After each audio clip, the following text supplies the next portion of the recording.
Hey everybody, Ogre Speed Shop here, and today's episode is going to be the continuation of my 69 Firebird build history, and it's going to be phase 4.1. So you saw the electrical one if you watched the last video. This one's a lot shorter. It's about half the length of the first one, or that 4.0. But this is actually one of my favorites. This is a lot of work done on this one, and it really changes the look of the car. Well, not the car, but a lot of the parts on the car. So please, so stick around to the very end of it so you can see the transformation the car goes through in this episode, in this phase of it. So stand by and enjoy the video.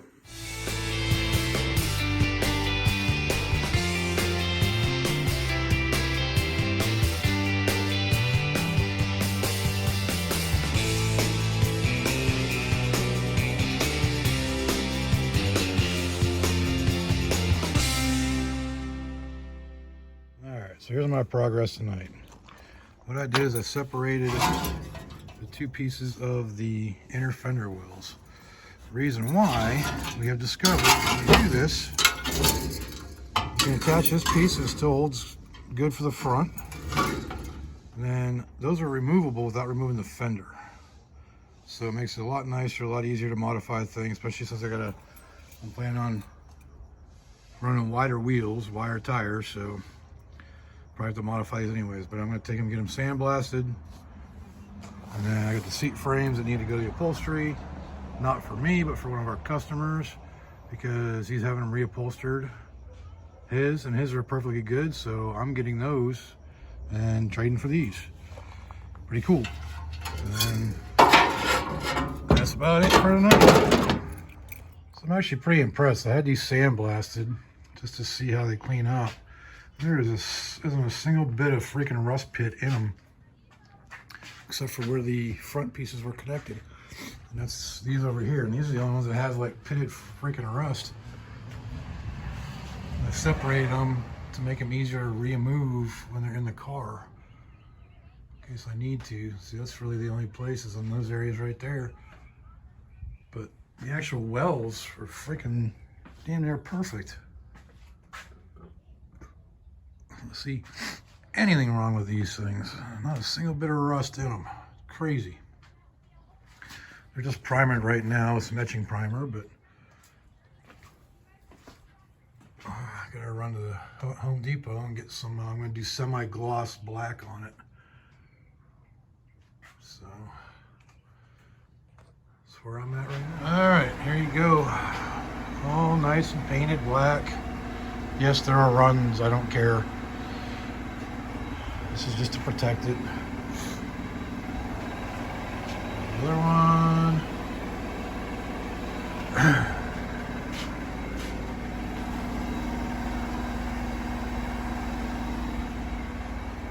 Brackets. Mounting plates go there to actually attach to. So soon I will have inner fender wells.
just can't do it.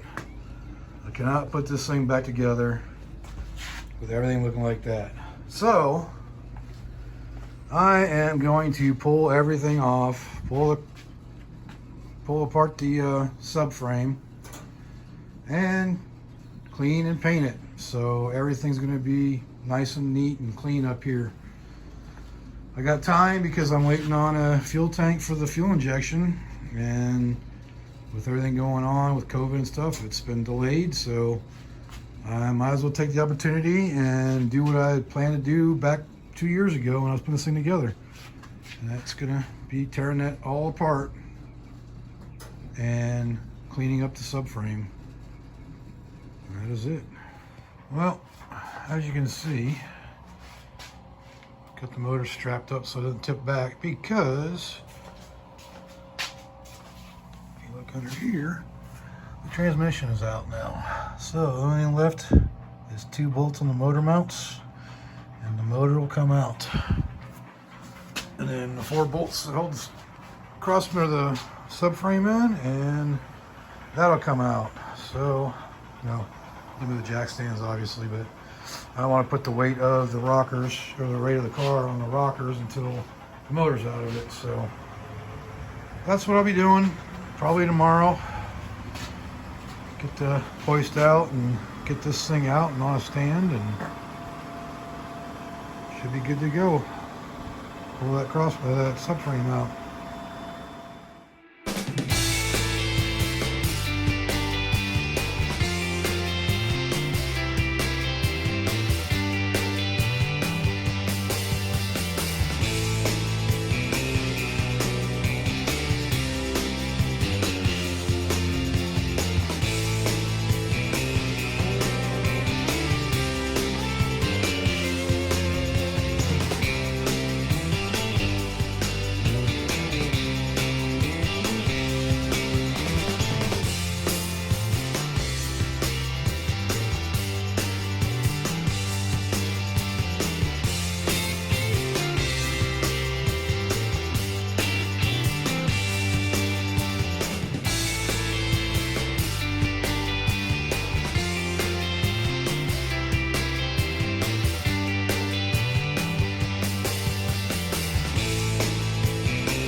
All right, so a quick little walk around, showing it out in the sun now.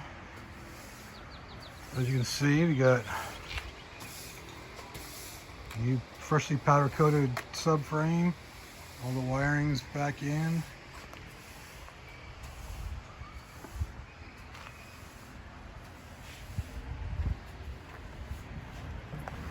So the funny thing is, I'm going to be doing all this work for the front end, and you ain't going to be able to see it. The car's going to look exactly the same as it did before. Although I might leave these on for a few drives, because just can't complain about the width of those things. Look at those things. Oh yeah. Good old 315 sitting back there. Just want to get a couple shots or video of her out in the sun.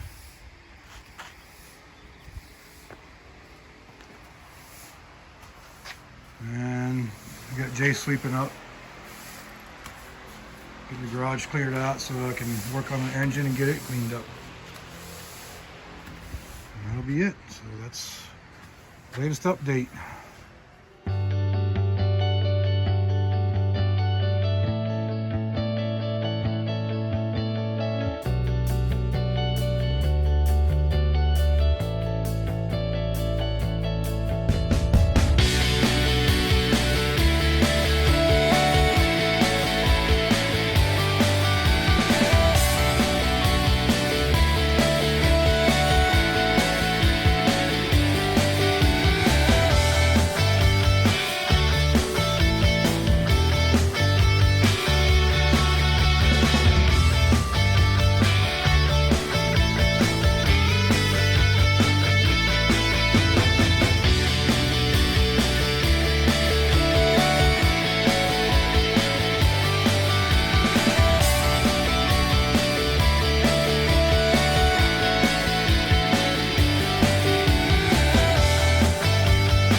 All right, that concludes this episode, phase 4.1 of my 1969 Firebird build history.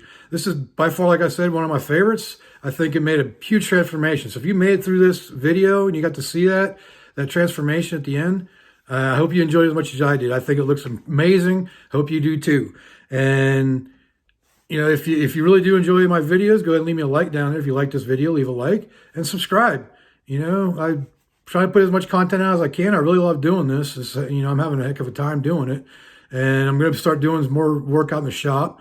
But, you know, it's been cold. So I decided to do the history of the Firebird so everybody can see where it started and where it's ended and where it's at right now. So if you enjoyed it, like I said, leave that like, leave me a comment down there, and let me know what I can do better or what you want to see in these videos. So until next time, I will see you later.